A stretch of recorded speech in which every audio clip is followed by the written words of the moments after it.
Oh boy.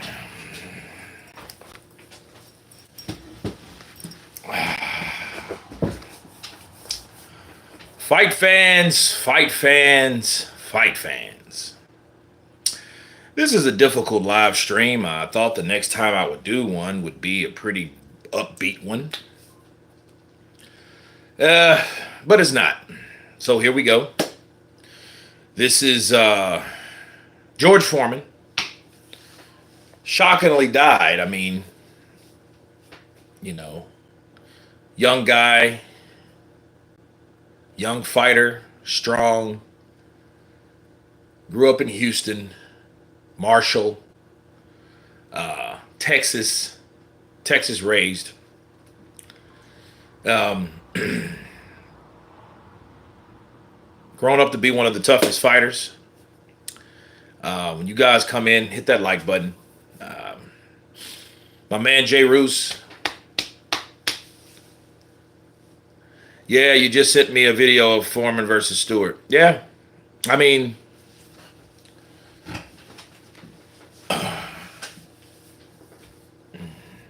I don't know. Maybe it was selfish or whatnot. But before I talk too much about being selfish, we're only human. Sammy Thompson, please tell me this is fake news. No. I wish it was. I wish George would come up right now. I'm all right, everybody. I'm all right. Nope, he's not. And my problem is, I don't want this to turn into a rant, but I mean, I don't like just people mysteriously passing. Deaths are inevitable. We know that. You're going to go, you're going to go. Like my Uncle C says, you got to go sometime. Right? But I don't like the secrecy behind his death. Did he have a heart attack? Was he sick? Did he have cancer? What's the deal?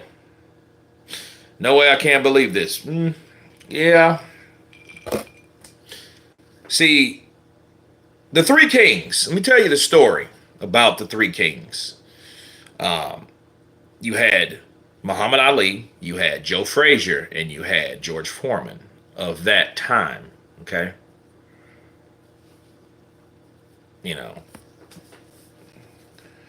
And we lost two. And the song, 2 out of 3 ain't bad, but then again, when it comes to death, I mean, it's something different. It hits you different.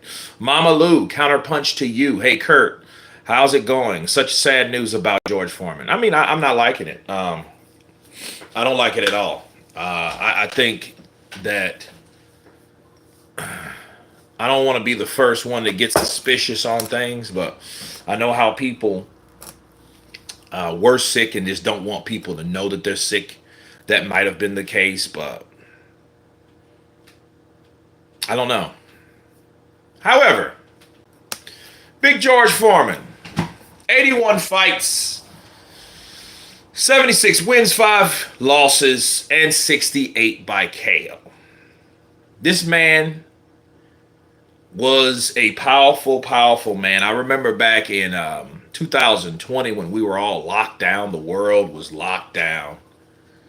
I remember, I think it was George the Third or whatever. He was like, you still got that power, Dad? And then he was just, and he had his hoodie on and he had this mean mug and he was hitting that heavy bag, bro. And you could see the way that heavy bag was like, if that heavy bag could talk, you would definitely see, you would hear some frightening sounds because George Foreman was back.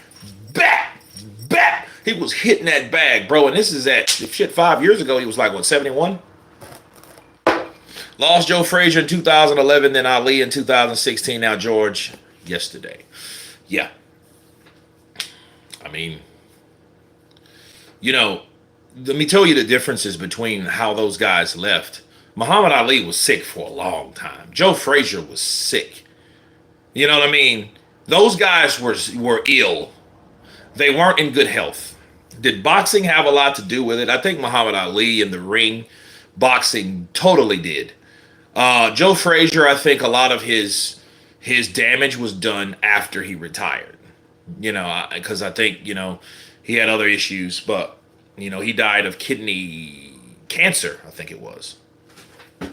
So, um,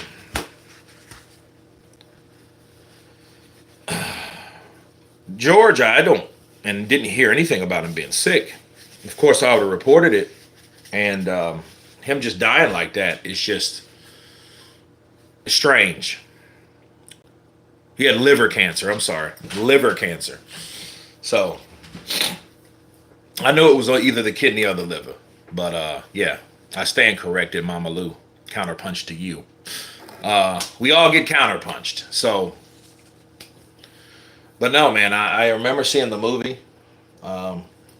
Me being selfish how I was, I auditioned for the Muhammad Ali role in that film and didn't get it. I mean, I don't think that I was physically in shape for it had I knew about it. It's always, hey, how about you read for this? And then, and if you're not in shape, you're just not ready. It's not like, hey, you're going to get casted for this, so get in shape. No, I didn't get that luxury. But I mean, someone, hello, counterpunch to you. And but anyway, I saw the movie because I have some friends in the movie that and I guess the competition element was like, you know what I mean? It's just like, damn, I would like to be a part of that.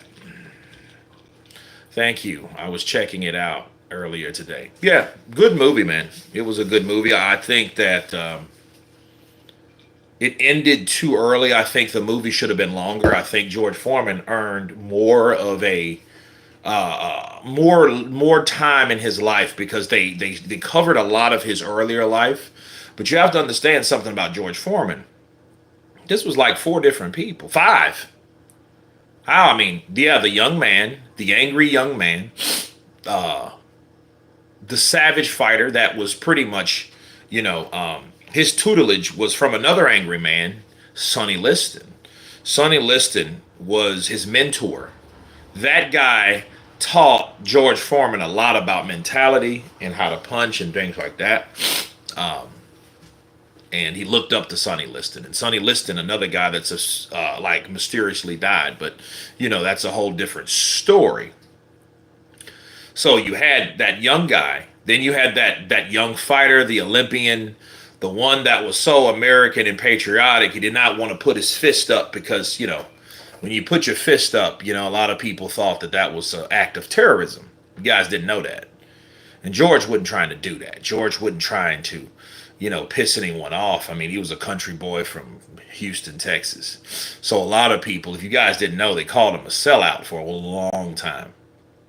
But nonetheless, George Foreman, that movie showed a lot of that too. So that was implemented in the movie.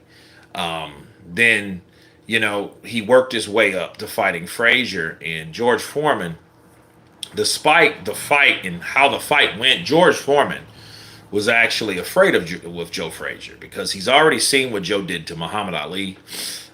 He's seen what he done to a lot of fighters, and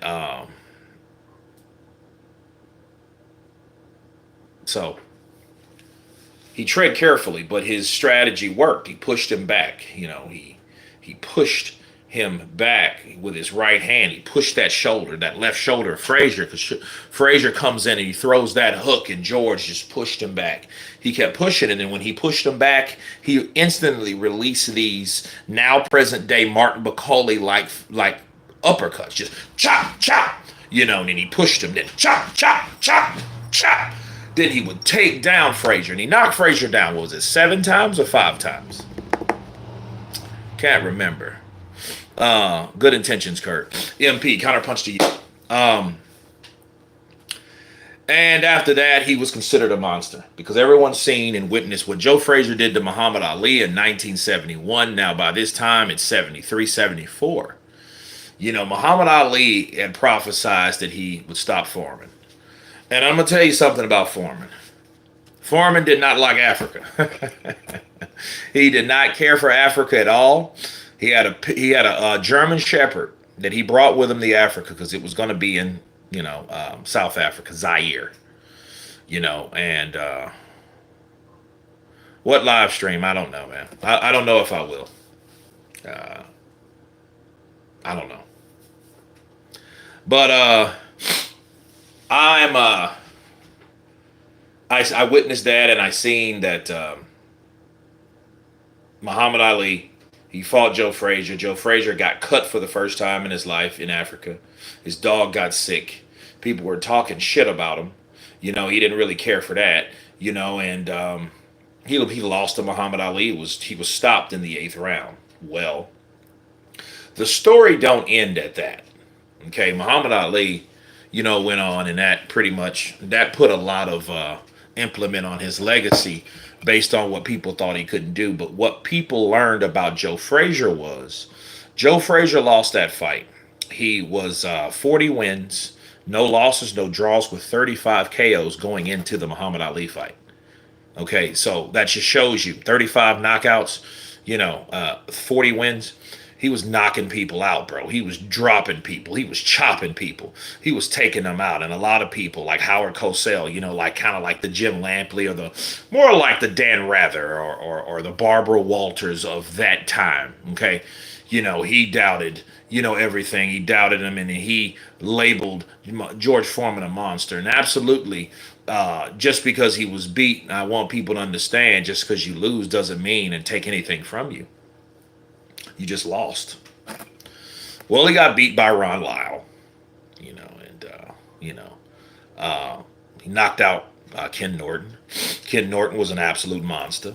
Dude, it has gotten hot here all of a sudden. This is stupid. It was cold yesterday, now it's hot today. Bipolar weather.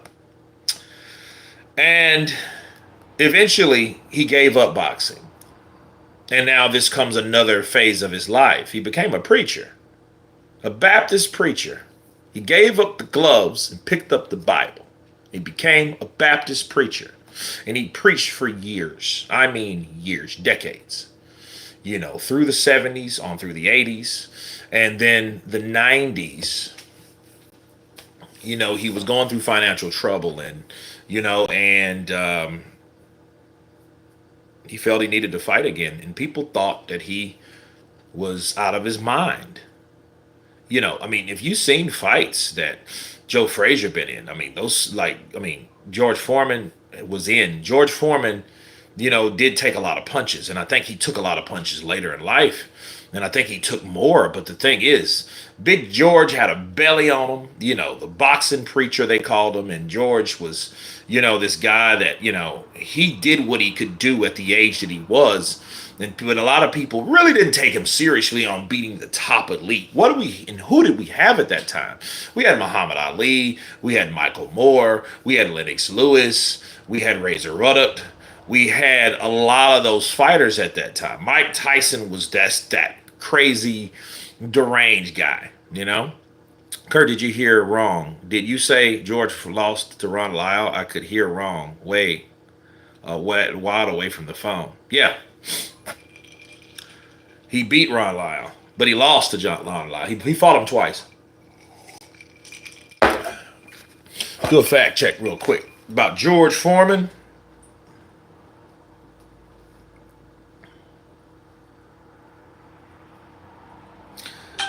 Check the box rec here, guys, because I don't want to steer you wrong. All right. Let's see.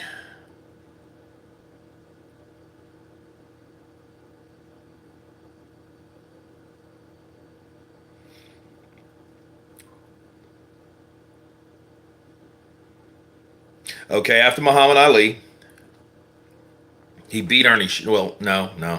Wait a minute. All right, George. He lost to George Foreman. No, so he didn't.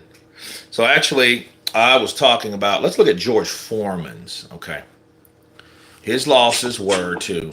Come on. Eczema. Okay, I don't want to hear Isn't you. always Eczema. obvious. Eczema isn't always red. Oh God. I hate that, dude. Everybody, cut that out. Shut up. That might be copyrighted bullshit, too. Hold on. Let's see. Dude, phone's tripping. Okay, there we go. Um,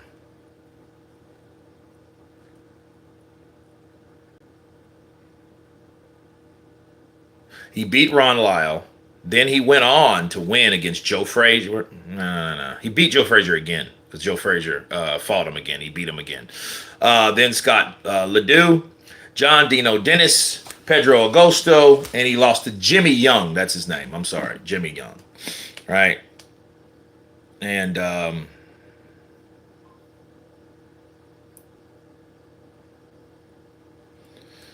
so it was Jimmy Young. Jimmy Young, he lost to Jimmy Young. He takes a hiatus and he beats Michael Moore to become the oldest heavyweight champion of the world. Right. There you go, Oscar Hernal. You are absolutely right. Guess you guys were on box break. Could have sworn he lost the wrong loud. But I stand corrected. So, um,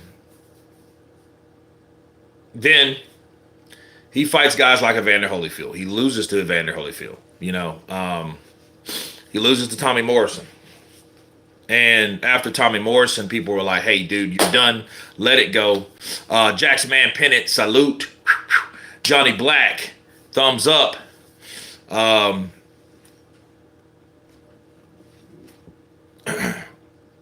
Now the Axel Schultz fight, a lot of people doubted him, but I'm gonna tell you guys a story about George Foreman. I think I've told this story many times. Hold on, let me use the John. I'll be right back.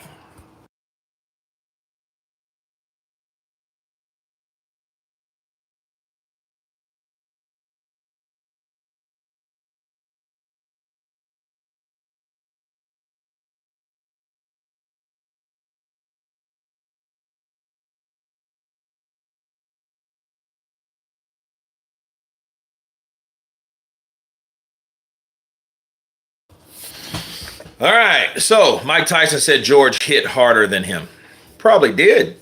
I mean, a lot of times Mike Tyson's his technique, his physique, the way he put punches together. Yeah, he punched with bad intentions, but the way that Foreman, his thudding, chopping punches, those things were lethal.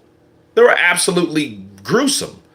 The way he beat up Joe Frazier, that had everybody scared. I'm sorry, everybody thought that, And George, he went on and he fought a lot of people, and actually he was thinking about making a comeback at 55. He was going to fight David Tua, of all people, David Tua. And looking at that, George would have been all right for a while. I wouldn't want him to get hit when someone like Tua at that time, because Tua at that time was labeled like a Samoan baby Tyson. You know what I mean? Even though he wasn't that much younger than Tyson, it was just he was that next coming heavyweight. Until he met Ika Barabucci and took his first loss, and then he lost to Lennox Lewis. But other than that, David Tua gave people the blues. So George Foreman fighting someone like that, it would have been bad.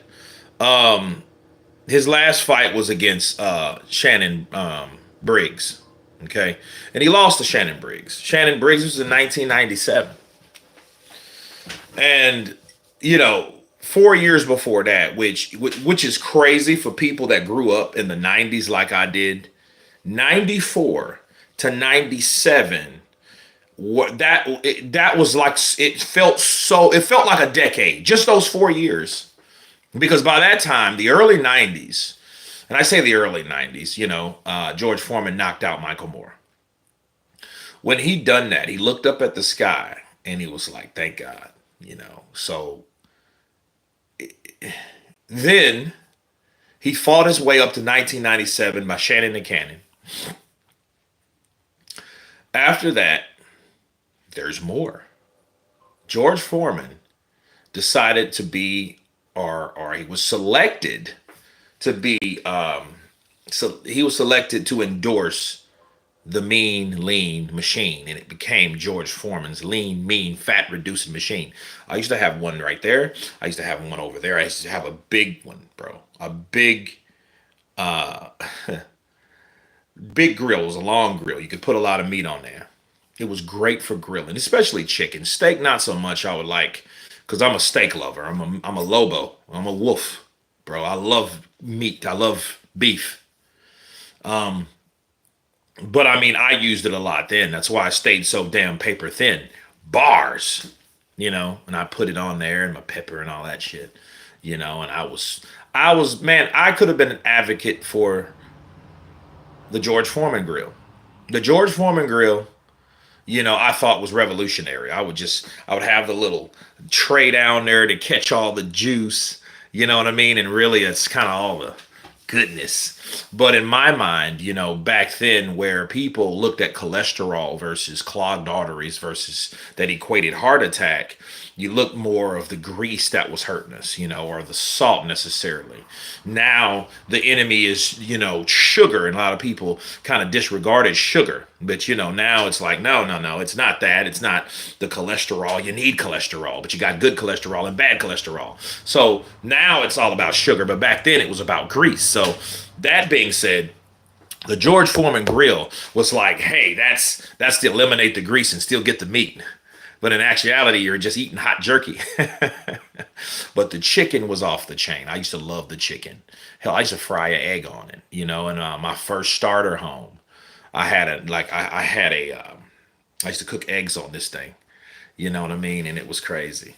Yeah, John Black, 68 KOs. This guy knocked out 68 people.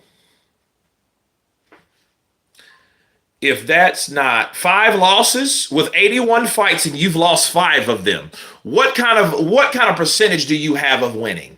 A very damn high one. You guys do the math. Hell, I don't know it. You know. Peace, brother Kurt. Damn, didn't know Big George was sick. Did anyone know? Did you know? No. Smooth Will, I didn't know he was sick. And that's the thing.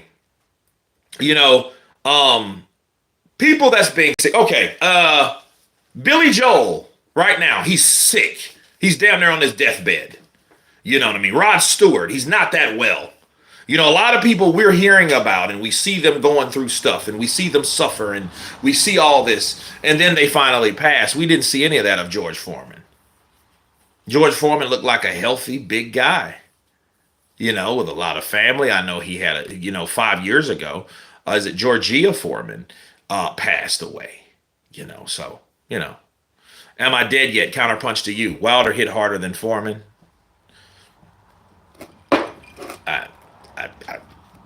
Wilder, for one thing, Wilder only used one hand.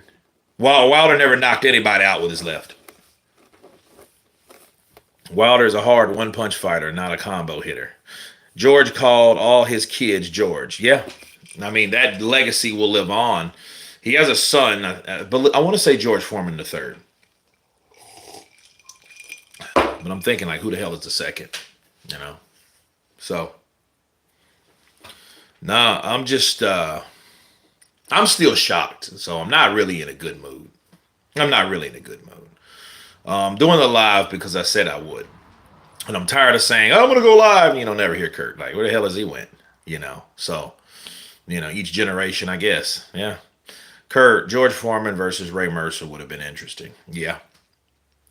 George Foreman did his thing, man. And here's a fun fact. George Foreman made more money from the George Foreman grill than he did boxing. With 81 fights, he still made more.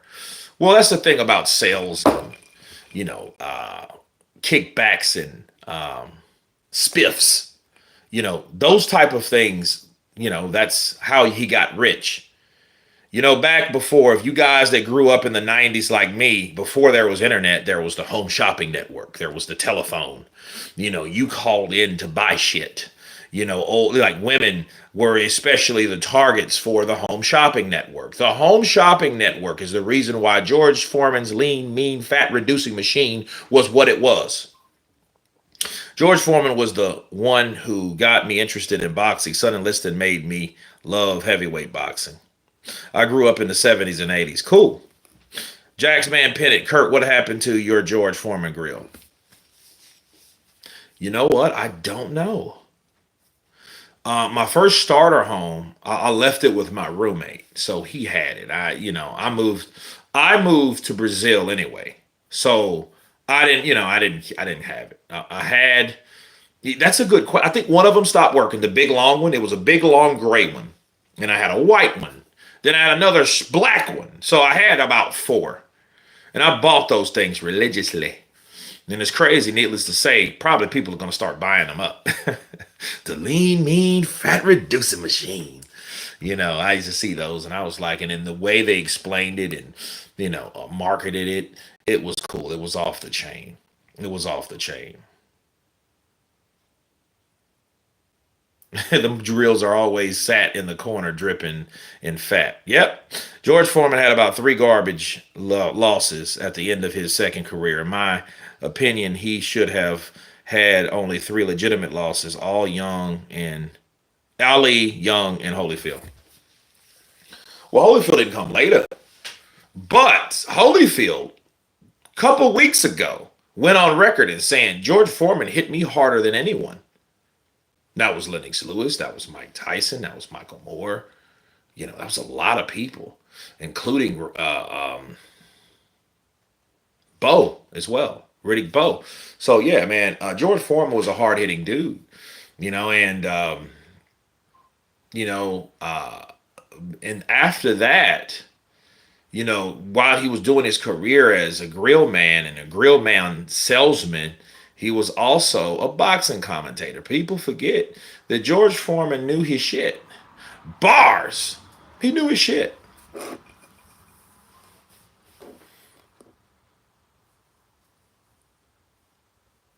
Would the grill be as popular if Hulk Hogan put his name on it originally like planned? St. Don, you know that, don't you? I don't know. And you know what? We'll never know. I don't know. I can't remember what Hulk Hogan selected. Hulk Hogan turned it down. I know his ass is sick. Yeah, he was a great commentator. And in fact, he used to get into it with Larry Merchant all the time. Larry Merchant, Jim Lampley, he had a falling out with Larry Merchant, and at the time, people were like, okay, well maybe that was just something else. Before we found out that Larry Merchant was a blatant racist, and he didn't really show how racist he was and how much a bigot he was until he got out of boxing.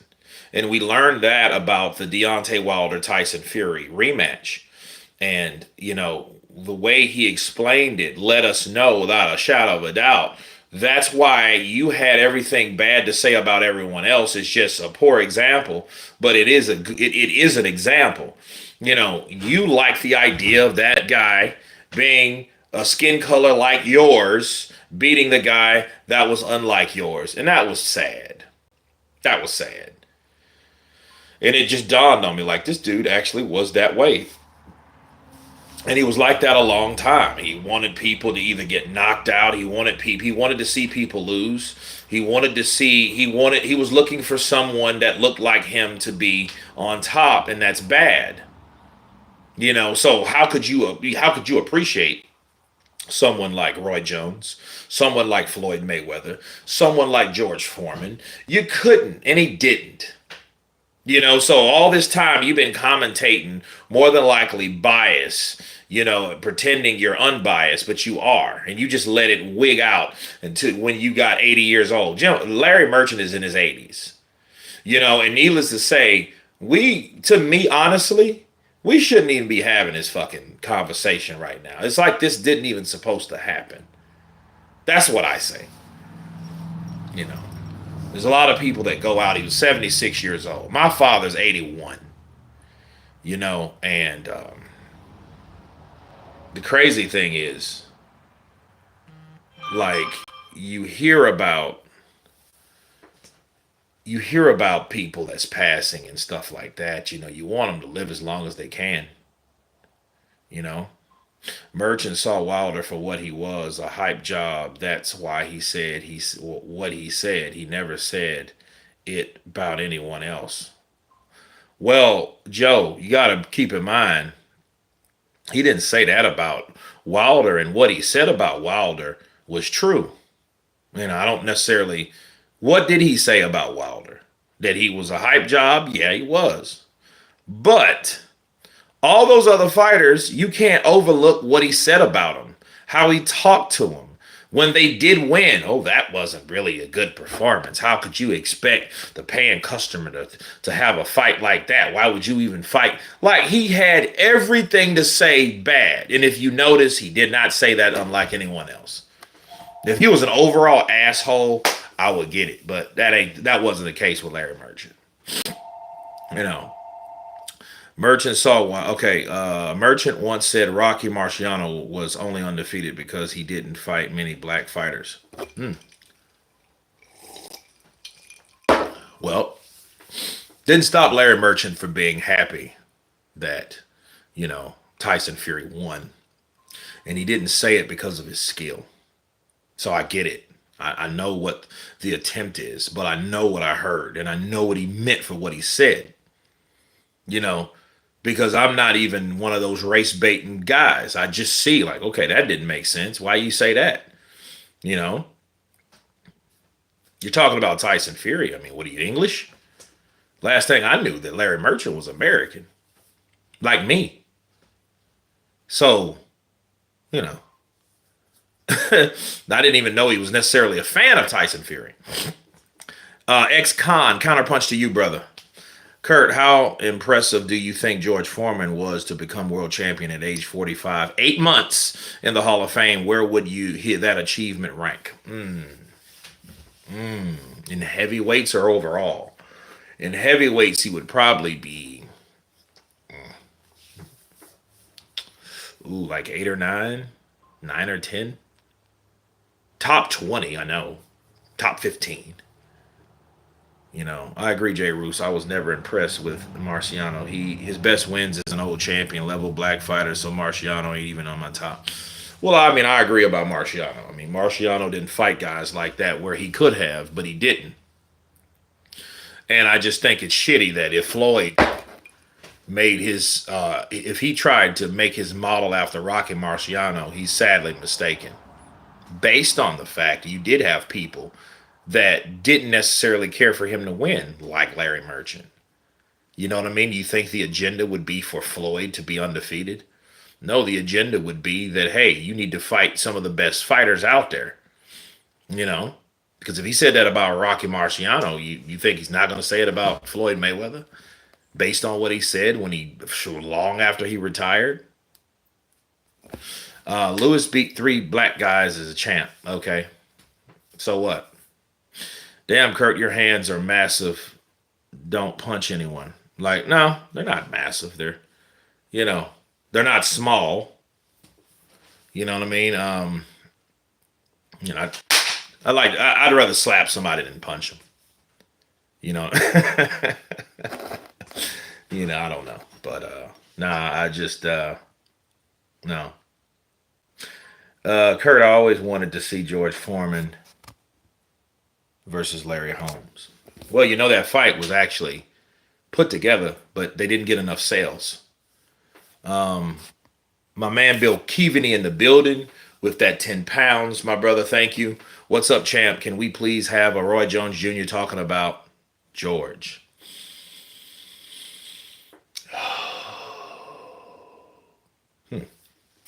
Roy Jones Jr. Not in the best spirits, but I'll give it a go.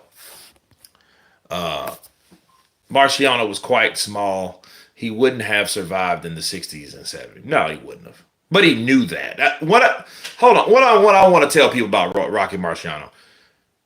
Rocky Marciano is not... It's not the fact that Rocky went around talking shit.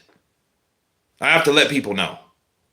Rocky Marciano was not... He was an humble fighter. He was a good dude. Was he the best? I don't think he was the best. But guess what? He didn't say he was the best either. The reason why he got out of the game because he said, look, I beat a legend. I beat Joe Louis way past his prime. And if he couldn't do it, I'm not going to try it. That's what Rocky said. Rocky Marciano said that. He didn't say anything about, I'm the greatest of all time, I'm better than anybody. No, the fans did. And mostly that was fueled by race. That wasn't fueled by him. It was fueled by them. The fans made that what it was. A lot of times the fighter's fans are worse than the fighter. The fighter didn't even concoct a lot of this shit. It was the fans. The fans are, the ones that you're like, oh God, I'm tired of this dude talking about this guy. Rocky didn't say any of it. Rocky was smart enough to get out when he did. He didn't say he would beat these guys of today. That's why he retired. Because you got guys like, even guys that weren't even considered the best fighters, but they were the good fighters of that time. Ingemar Johansson. He might have beat Ingemar. Who knows? Floyd Patterson. Pretty boy Floyd Patterson. So those guys were coming up. Then you had guys like Muhammad Ali, and everyone knew about Muhammad Ali. He was this hungry, sharp-mouthed, fresh, attractive man from Louisville, there it is, Kentucky. Okay? And he knew, if you wanted to see someone cut up like a razor, that's probably what you would have saw with Rocky Marciano versus Muhammad Ali. It would have been more like a David Tua versus a Lennox Lewis. Just like you would have seen a Muhammad Ali and a Rocky Marciano. That fight would have been that type of fight. A Dow Shavers Foreman be a war. Ernie couldn't take it. Hit, get paid, get out.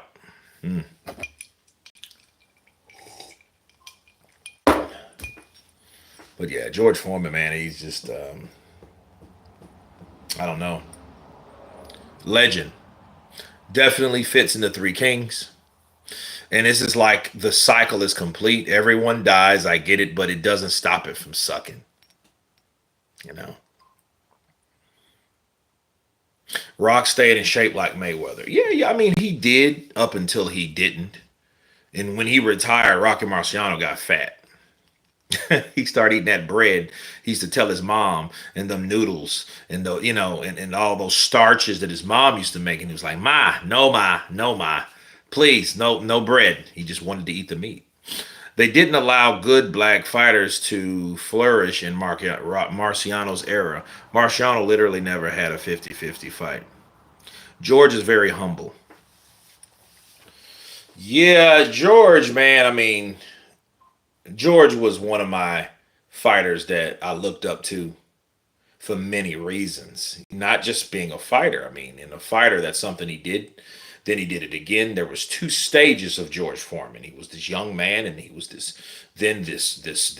preacher, then this old boxing preacher. And then from being the boxing preacher, he once again, with 45 years, 8 months, that means he was closer to 46 years old. He was older than I am now, boxing and knocking people out to become the heavyweight champion of the world.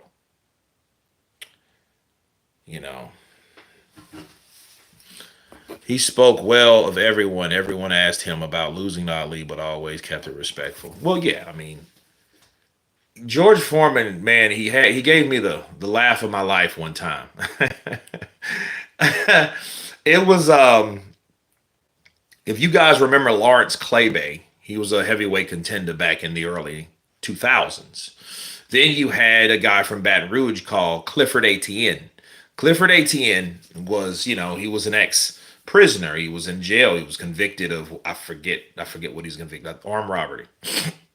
He learned how to box in jail, and he was pretty good. More or less, he was exciting. And he fought Lawrence Claybay, and that was on the undercard of Lennox Lewis versus David Tua. I never forget this because I watched this fight, and that was the best fight on the card. Lawrence Claybay and Clifford Etienne. Emmanuel Stewart. God bless the dead, bro. He looked over at George because what would happen if you haven't seen Lawrence Claybay versus Clifford Etienne, watch it. Watch that fight. That's the fight on the list. Kurt DeVille's boxing list. That's on the top of that mother sucker. Watch that fight. You will not be disappointed. The same people who say Marciano is the greatest fighter are the same people who fan for Fury. Coincidence? I don't know. No. This fight had action, and the duration of the fight, pressure, constant punch output, for Clifford Etienne. Clifford Etienne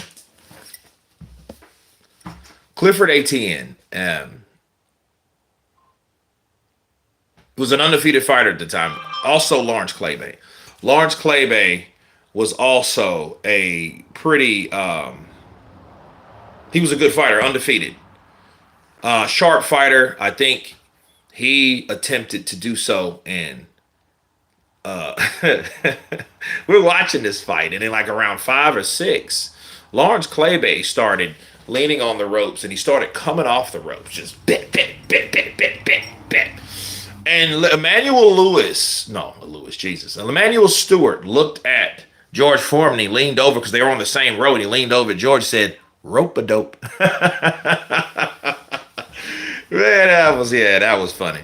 Because that's exactly what George was doing to Ali. He was beating the shit out of Ali, just whacking him to the body, going upstairs. He was trying to catch him, and Ali would lean out of there, and George Foreman was just bat, bat, bat, bat, bat. And George Foreman said he hit Muhammad Ali harder than he can remember hitting anyone. And it just shows you that, the power is one thing, but determination and skill is another. Damn, I didn't even know George died. He just died like fucking hours ago. He died like last night or something like that. And it just like, now, my problem is, why ain't we heard nothing? You know what I mean? I know that people are sick and they don't want to, dude, I'm sick of this mystery shit. At least, okay, with Chadwick Boseman was sick. People didn't know he was sick. Not the masses. I didn't know until he died. Hell, I thought he was on some drugs or something. And I felt bad when I found out, honestly. Because I was like, damn, what's wrong with him? Cocaine's a hell of a drug, or whatever was wrong. You know what I mean? So, no, I didn't really know what was going on with him. But after he passed, then we were revealed the truth. And I think if he was sick, tell somebody he was sick. There's nothing being wrong with being sick. Shit. He's not Superman. Everyone can get sick, die of cancer and all that stuff. Prime George Foreman will have been undefeated if he hadn't conditioned himself. If he would have conditioned himself better in the last 15 rounds, if he had varied his approach, he would have been untouchable. Well, I think styles make fights, and I think George Foreman's style to that time was very, very successful. You know what I mean? Because if you were the three king, you got Foreman, you got Frazier, you got Ali. Shit, you beat one of them, you're winning. You've had your fights with those guys. Who Clifford Etienne versus Derek Chisora?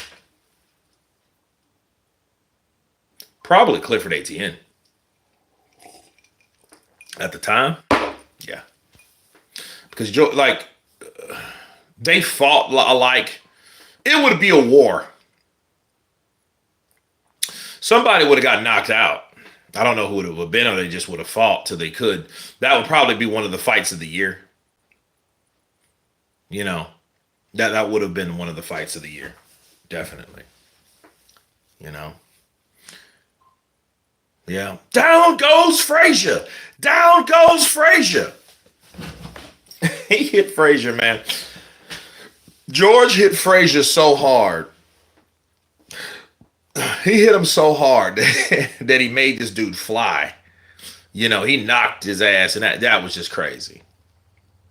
And George Foreman pummeled him, In his 20s, George Foreman looked intimidating. His face looked no nonsense. He was mean. He was pissed off. He was a mad, angry man. Yeah, he made him jump and skip. Foreman said Frazier scared him the most. He knocked the man down 6 times, and the man kept getting up like the Terminator. Yep.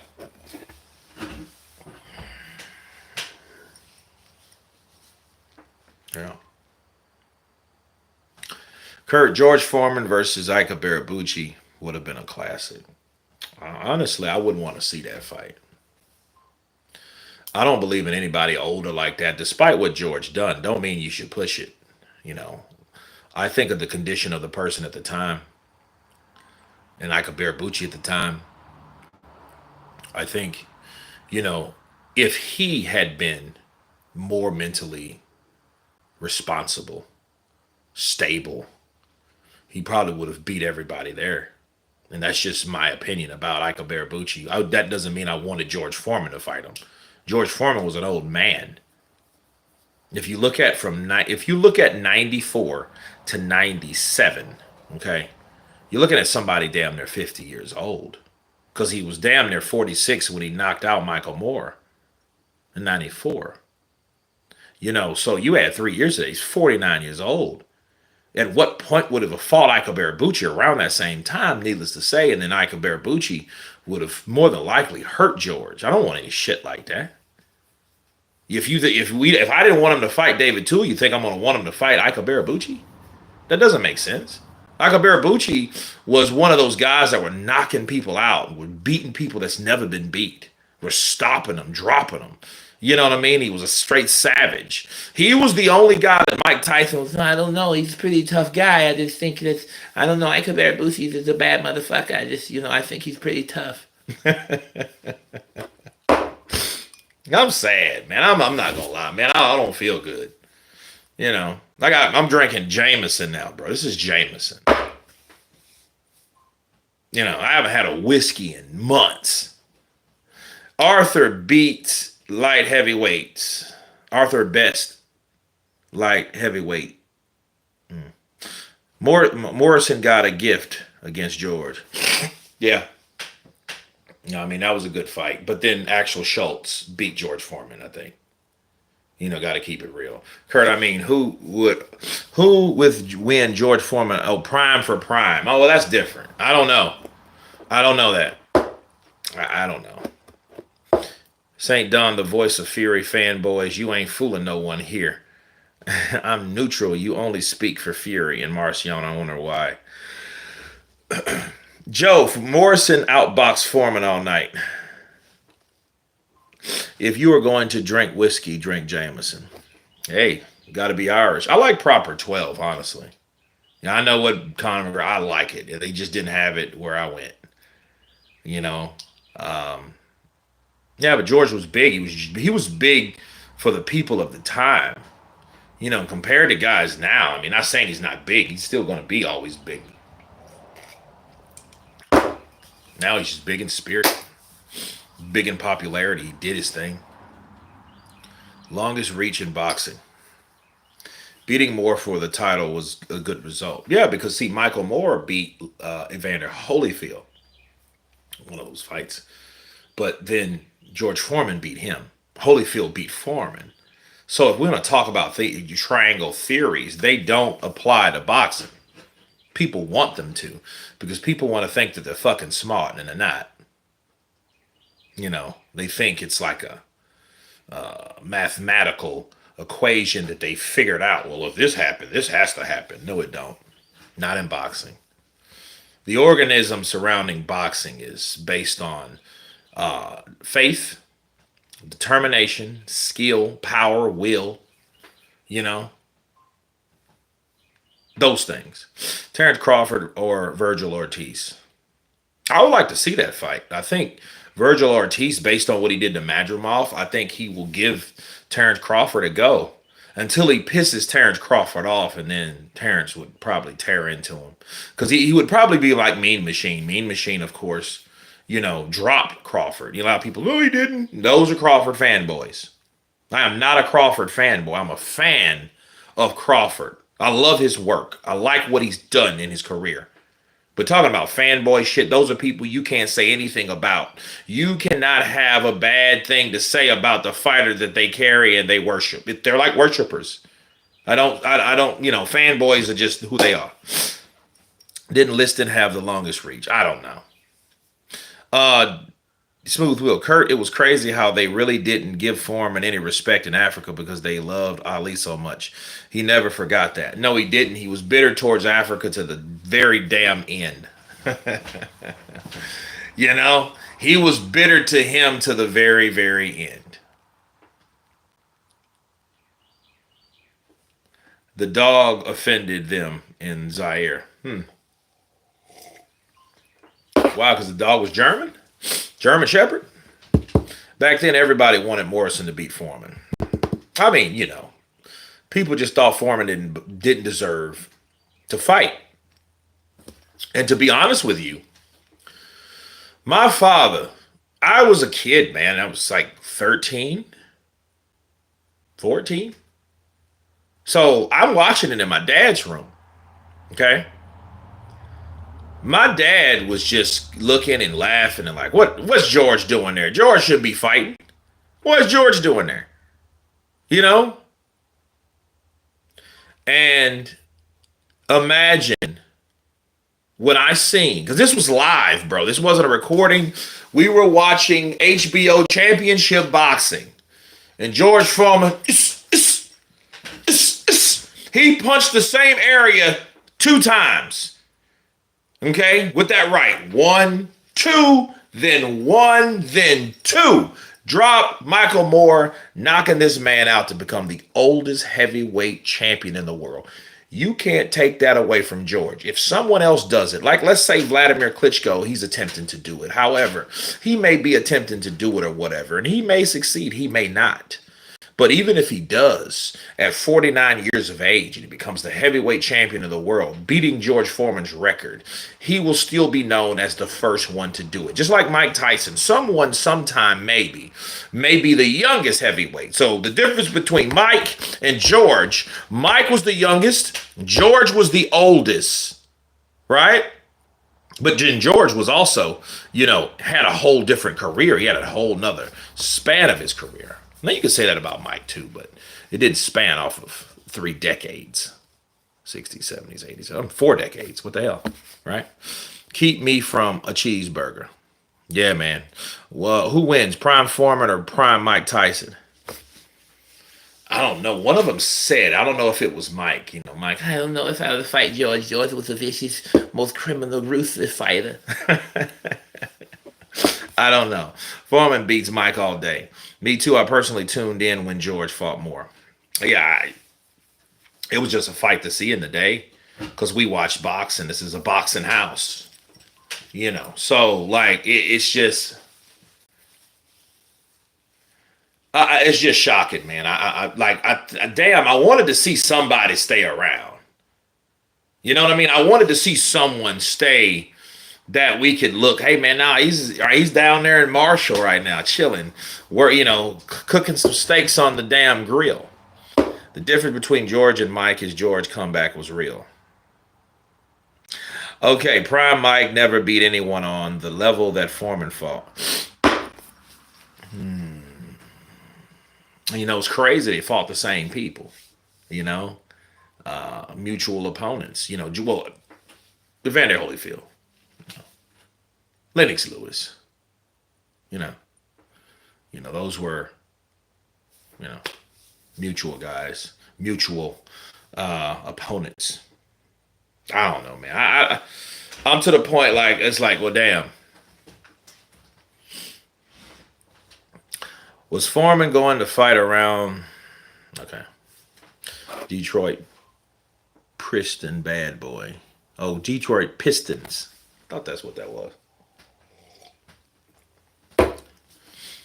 You give me a couple more years, I'm gonna need glasses, dude. I can't read that shit. I'm looking like the fuck. No, man. This George Foreman thing. It bothers me. It does bother me because it's nothing to write home about. Kurt, did you ever see when Foreman fought 5 guys in one night? I hadn't seen that. I haven't. No. Steve Zuki, Dave Jaco fought both Foreman and Tyson.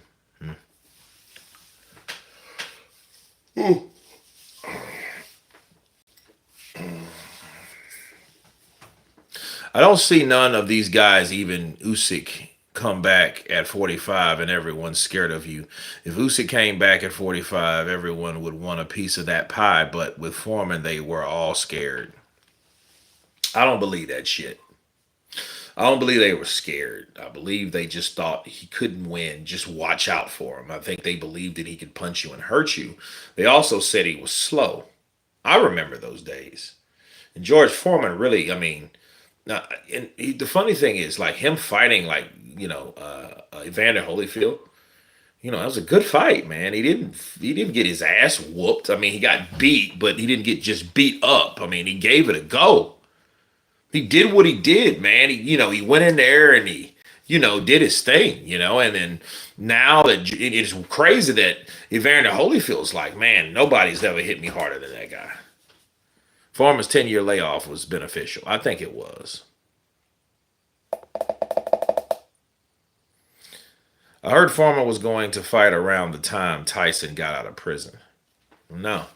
Tyson got out of prison in 94. Yeah.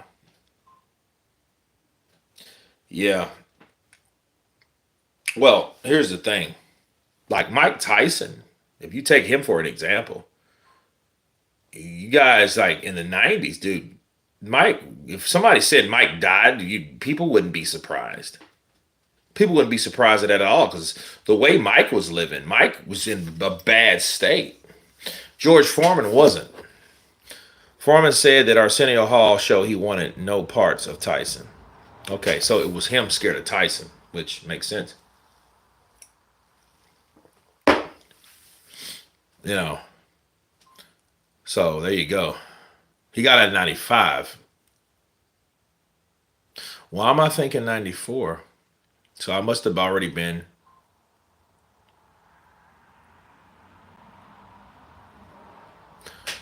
March of 95. Where was I? March of 95. I was already in high school. So 94 to 95. So this was 95. Okay. Yeah. George did have negotiations with Tyson. George Foreman, he said he came back for Tyson. Foreman was getting stripped of the IBF when Tyson got out of jail. Yeah, the notorious no nonsense IBF. The official sticklers. They were both scared of each other. That's a way to look at it, but not sure. Kurt, after all those fights in the heavyweights, I think George was only floored 3 times. Ali Lyle. So Lyle dropped him. That's what it was in Young. Okay. Sad thinking that we will never get a great era like the 70s due to witness protection programs they have today. I agree. I mean, it's just mostly a business. You know, people in competition with each other. Since they're in competition with each other, they don't want to work together. So we'll get pretty much in the next 2 or 3 years, I predict a dark age of boxing. I don't think it will be what it's going to be. I think we're getting this wad is being shot. Okay, this wad is being shot. We're going to have a dark age in boxing. Think about it. It's nothing that there is no one really there now that stretches the appeal of imagination or gets your gears grinding. You could say to this day, or the AJ or the Tyson Fury, you know what I mean? Get up. You won't see that. It will be a while before we see that again. Hopefully we'll see it again. And I have faith that we will see it. It just won't be no time soon. I think I'll probably be more in my later 40s when you see someone worth looking at. You had someone like Ben Whitaker, he got found out about. You haven't heard from his ass since, really. You know what I'm saying? Who else was just kind of that out of the box guy? Javante Davis just got beat up and he don't fight nobody anyway. Who else do we have? Ryan Garcia. He's kind of I don't know, man. Ryan is, somebody's going to beat him up and then people will know out about him. He's already been beat. He quit. But I used to like Ryan. It's just, Ryan said some things and he said it. And I think he said it to see if he could get away with it based on where he was at the time. See, he had already failed those drug tests and all that shit. the A sample and the B sample came back with the same shit. So I don't ride with him like that. That's why I don't really report him. You know, I gotta respect you to report you. This is a boxing news channel, but it's my channel, so I do what the hell I want to do. So I don't really, I don't really. I leave that to showbiz and others.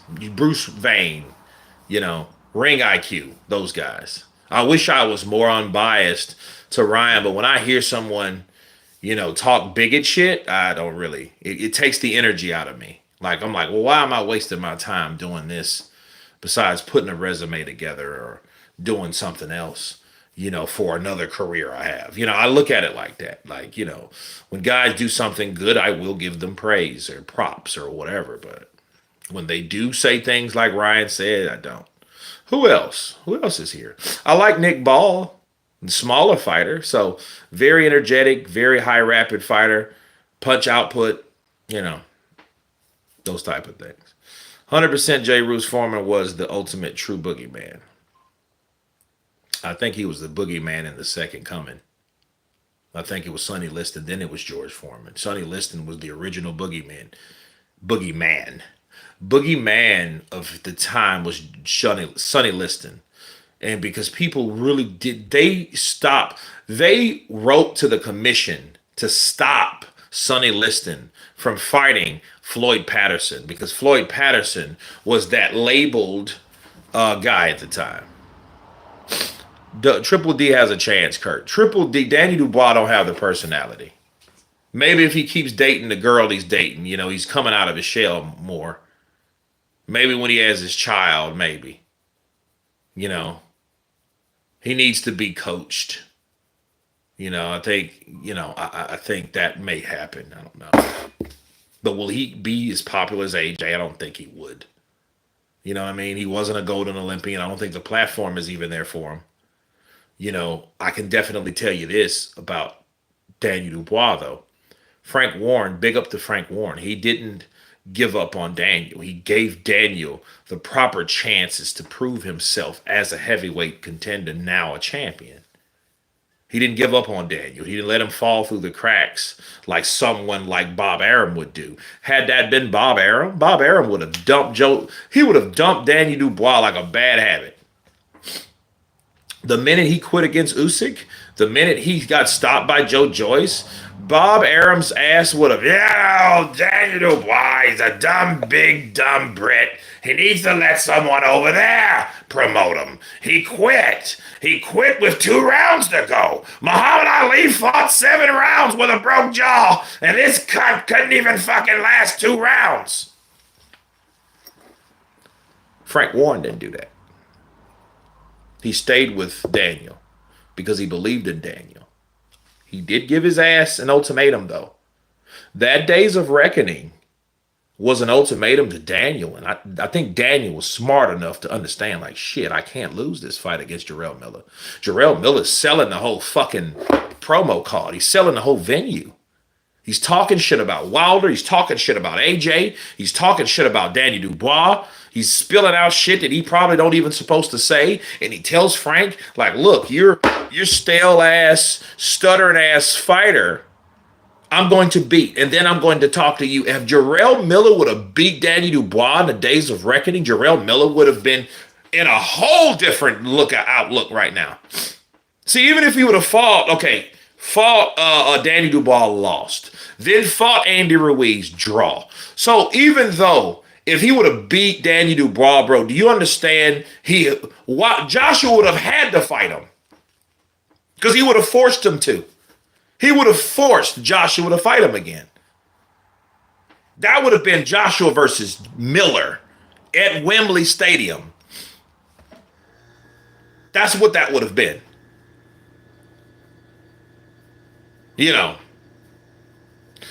Peace, my brother, Jay Roos. Triple D is 6'4", Mike Tyson. Mike Tyson, no. Kind of put you in the mind of Mike, the black shit, the little, the all black and stuff like that. I could see why people call him a British Mike Tyson. But, no, I don't. The thing he lacks, or he lacked. Mike Tyson ain't never just quit. Mike Tyson fucking got knocked out. You gotta knock Mike out.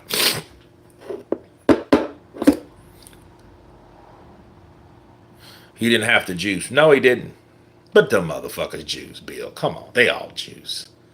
A lot of them juice, bro. Enough of them juice for one of them to get popped because they put too many milliliters or 0.3333 when they should have 0.22. They had put a little bit too much juice in their system that got detected at the time that they were tested. Bottom line.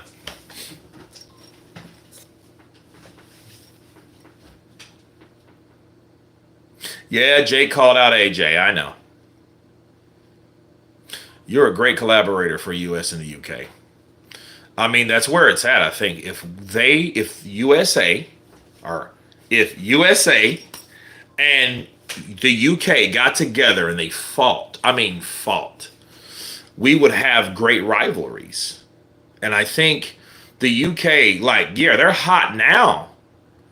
And I think they've always been hot in their own right. I just think now they're becoming more global, más mundial, than people acknowledge. But I do think, and I do blame Anthony Joshua for not coming back to America. He should have made it his business to come back to America and fight in America, because he's supposed to have been taking over another market, and everybody known he got his ass whooped. He can never say anything otherwise unless he comes back. I mean, I know the Saudis are making a lot of money from him, but damn, bro, sometimes you got to do something for you. And in his last performance in Wembley, now it comes down to what difference does it make if where you're at? You lost in Saudi Arabia, you lost in America first, you lost in Saudi Arabia, then you lost in the UK. So you can't base that shit on tierra, on soil, dirt, okay? Where you're fighting, you can't place that on that. You can't do it. If you get your ass beat, you get your ass beat. But at least you came back to a market that you want to market. So that's my thing on that. If more people tuned into Counterpunch Boxing News, they would get a great content. Kurt interacts with his audience. Absolutely. Me, personally, I like his 54 people in here. 200 or 300 would probably be overwhelming because, shit, I'll sit here for 2 or 3 hours trying to catch up on people. Yeah, it gets tiring. But, I mean, I do like the idea of getting or having a lot of people on. That drops the dopamine, you know what I mean? Just keeping it real. You see more views, you're like, shit, you see more people. You got 400 or 500 people in here. You're like, damn, got it going on today. So yeah, it does. And then I cover what I can. But that does, I will be tired. Like those big live streams that we have.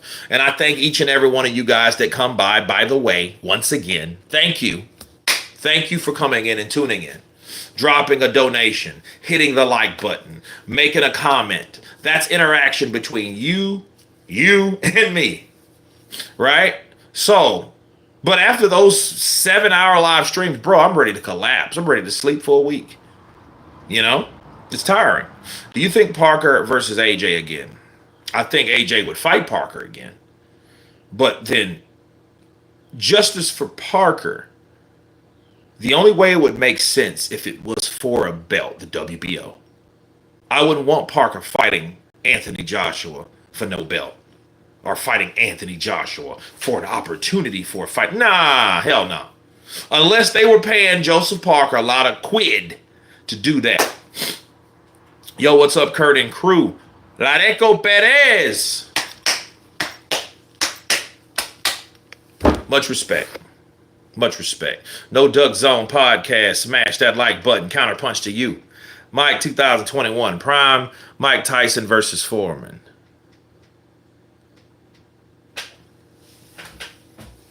Be a hell of a fight. AJ needs to fight Dubois. I mean, if he wants his shit back. Any tips on cutting weight and belly fat? Water. Water with lemon is good. Chop up some lemon slices. Take the seeds out. Shit, leave them in. Why not? Chop them up. Get about 4 or 5 of them. It depends on where you're at. If it's still cold as hell where you're at, I have this theory. I think that, stuff that's let outside and that's naturally frozen, I think it's better than refrigerated frozen stuff. I don't know how true it is. I just believe that. You know, like if I'm in my apartment in Texas, I will keep it because I'm on a balcony, so I will have my stuff outside. If it's cold, if it's 32 or whatever it is, I'm gonna leave it outside. So when I drink it, I know it's naturally. I call it God chilled. So like it's naturally chilled. I think it's better for your organs and your body. You know what I mean? And that being said, you chop lemon with water, bro. You're dropping them in there. You shake them up. I turn it. You know, you drink a gallon of those a day. You know, go on a meat diet. Get some eggs. Get some steak. That's what I'm gonna eat in the morning. So the carnivore diet, like for example, I've been on the carnivore diet for 4 days now. 4 days: Wednesday, Thursday, Friday, Saturday. Okay, this is the fourth day, and I've already dropped 4 pounds. You know what I mean? So, like for example, all right, like I've dropped 4 pounds. So you see nothing. Like so, I still got a little bit of that, but I'm shredding down. You know. So that being said, you want to, yeah, water with lemon. Oh, straight, look, everything. Fuck the bread, fuck all that. What's gonna happen? You're gonna create your body's not gonna create insulin. You're gonna be burning more of what you already have. And then when that's up, you're gonna be using that protein that you're intaking instead of, other shit. Your body is creating sugar. That sugar or that shit to deal with sugar. Let's burn all that out. Because that's gonna be in your body already. Apple cider vinegar is good. Look at this shit here. You take your shot of this. Bragg's. Okay? So if you want to cut weight, this is good too. Be careful with this shit. I used to take this shit like shots, and it will come through your urinary tract, and it does burn. Like you think something and someone then gave you something that they didn't supposed to give you. You know what I mean? So you're running your ass somewhere. Come to find out it's deposits of this shit here. You got to dilute it with water. Me personally, I like the strongness of it because it reminds me of hitting a shot. Especially if I go on cleanses, if I'm not drinking any alcoholic beverages. I love this stuff in the morning. Malik Scott messed Wilder up. Wilder's immature. Wilder's immature. If gets serious, the party's over for everybody. Wilder was gold, but not a true student of the sweet science like a 3-point shooter. Yeah, I don't think he cared. That's what made me not like Wilder for the things he was saying. Nothing else.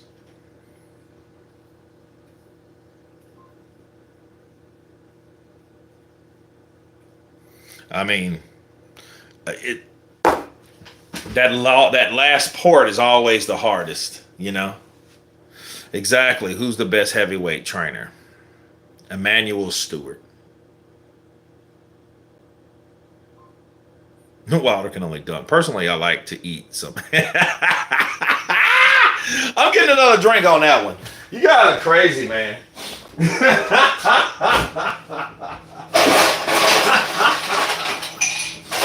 Oh, man. You guys are dumb, man.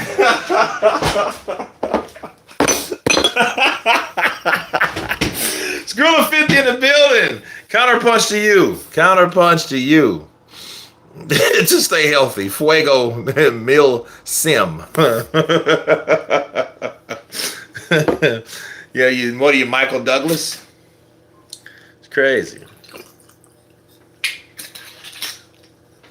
I wonder what it would be like if you take some apple cider vinegar and whiskey. And then see, this is a different, like they got different types of this shit now. This is honey cayenne. This is honey cayenne. I wonder if it's good with that whiskey. I changed brands because Bill Gates bought Bragg's. Mothers. Yeah, he did buy it, didn't he? Buy some old bottles, go to one of them old grocery stores in the country, a Piggly Wiggly, and get some that's been sitting on the shelf for like 3 or 4 years. Buy all those up because you know it ain't been tampered with. You know, Bill may try to, you know, shoot some bio bullshit in there. You know, how it was all jacked up. Never seen that version. Nice one. Yeah, man. They got one with honey in it. They got, well, this is honey Cheyenne, but they got one honey as well, just honey added. I'm like, damn, that sounds pretty, you know, pretty healthy. I taught Bill Gates. I taught Bill Gates was dead. I thought I saw a putty cat. Dunk only needs an alley. Handle can get you anywhere on the court.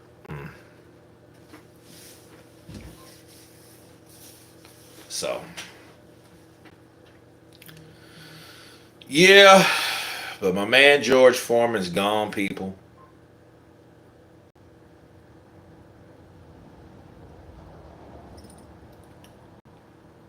I would like to know how he died. Kurt, how much can you eat? I don't know. Probably a lot of bullshit that I don't need to. You know, I've been really getting into a lot of dark chocolate now. You know, I hear that's good to repair cells in your brain. You know, dark chocolate is good to repairing brain cells, so that's good. Because I've burned a lot of them.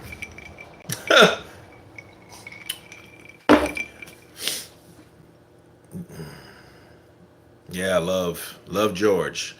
Foreman looked good in his last video. I wonder what happened. I don't know. When was his last video? Let's check this out.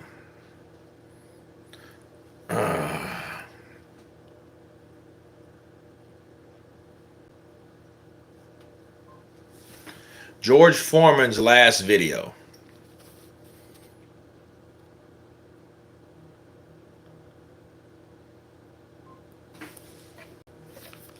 In a survey of 1,000 Americans, half have less than $500. Oh, God. Way back in the 70s. And at this day, I just found the good Lord. And must have been about 28 years old. But I was able, as I going into the ministry and everything, I shaved my mustache. I had no pride in that. And then I bought clippers. I was not willing to go back into the barber shop in those days and listen. She liked me. But one day, while not paying much attention to that, and then on the top, and they had you could put on the lower level where you can. Okay. Are you looking to start your own business? Oh, God. Okay, so this was. And then on the top, you put it on and you can trim it on top without cutting much off.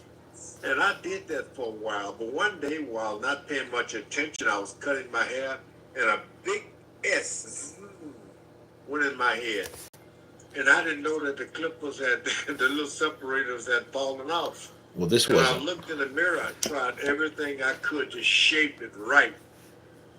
But it looked like something had happened to me. So I got the clippers and cut every drip. The industrial grade products you need. Granger, for the ones who get it done. That's More Boxing people have King. turned to self to help make their financial dreams a reality. It's your turn. And we have breaking news Okay, tonight. well that's okay. I don't know, man. I don't know.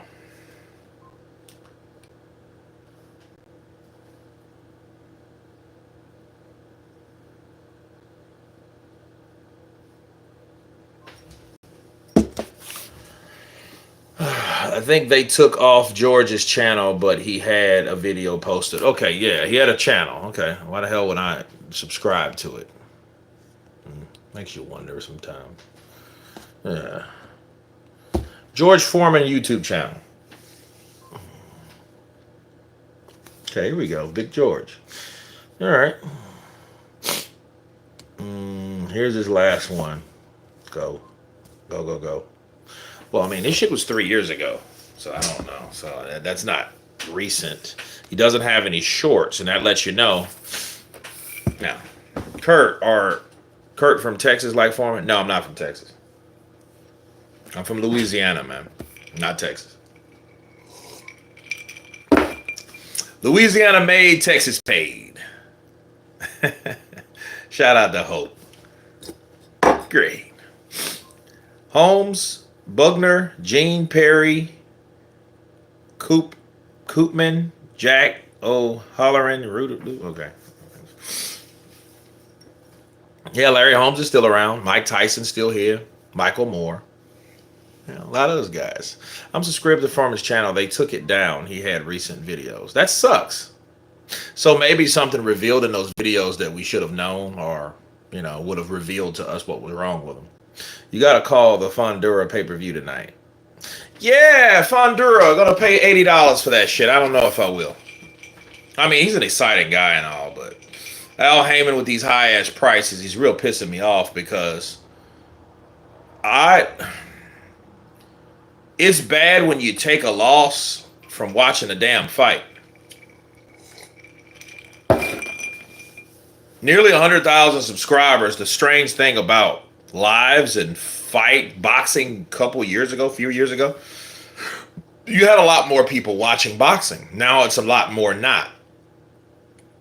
And the people that are only use selected channels to do so. You know what I mean? So everybody kind of flocked and colonized to certain channels. Some more to others than others. But then some people, some people grow, but it's kind of like, slow. Let's see here.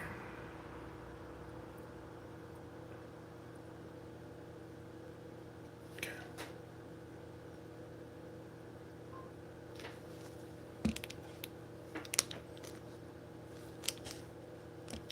Yeah, I remember doing this video. You still got that power, Dave? Power doesn't age. Are you ready? Let me see what you got, Jim. What you got,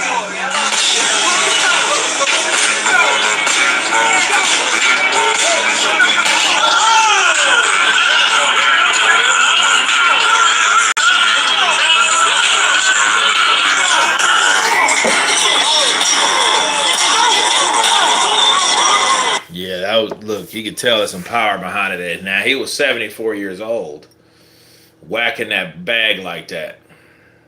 Muscle memory's real. Power's real. I just sent you a note. Yeah, X-Con. I just looked at that. Shout out to X-Con sending me that video via Facebook. So, I would only pay $80 for heavyweights or Terrence Crawford. I just sent you that. I would pay for Triple D versus Usyk twice. Yeah, I would do that, but I mean, that's damn. I mean, Fondura. Look, I like Fondura. I think he's a cool guy. I just think Al Heyman is, really doing what he can. I just don't, I like in these times, I don't know. I don't like that $80 shit though. So I would look and see how much it is. So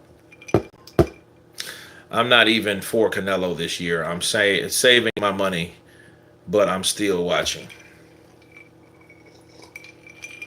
Canelo Alvarez. What is Spence doing? Is he done, Kurt? Spence posted like maybe last week. He's sitting there with them big ass nipples. He's in pretty decent shape though. He's not fat or nothing. He ain't turned into an Adrian Broner. Adrian Broner got fat for a while. But then Adrian Broner, do you like the Turkey Dana League? I don't know. I don't like the prices. I don't like the price points. I don't know what the pay-per-view is going to be like. You know what I mean? Those are what they're paying the fighters. What are they offering for the customer? I mean, if they're cheap, affordable fights, why not watch them? But who's going to go into the league? Who's going to submit to that particular platform to fight on? Who's going to register for their league standards? We don't know. We don't know, guys. I don't know. So, but man, God bless George Foreman. I don't know what happened. If something else happens, I'll let you guys know. His vision lost, that's the rumor. He probably does. Sugar Ray Leonard had that.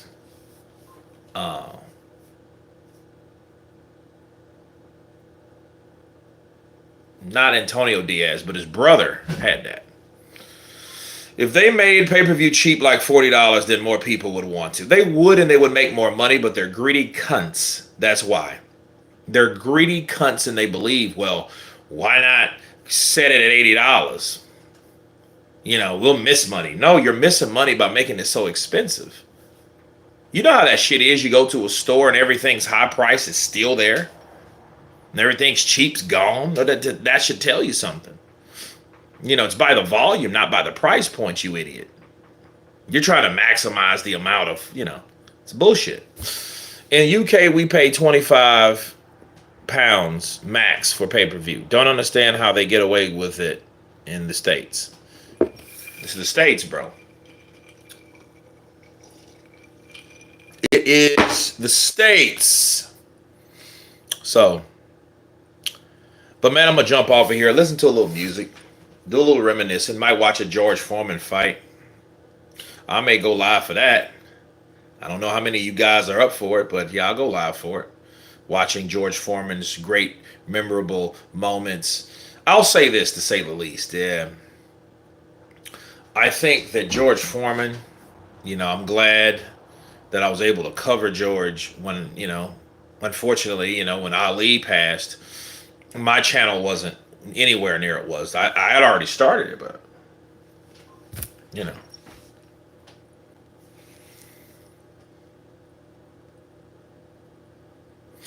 I will watch it with you. I'm already watching George Foreman fights today. Cool. I'll go live watching, you know, watch-alongs with George Foreman and yesteryear, him fighting the best fights that he has to offer. But anyway, man, love you guys. Be blessed. Hope you have a happy Saturday. And everyone has been counterpunched. Peace.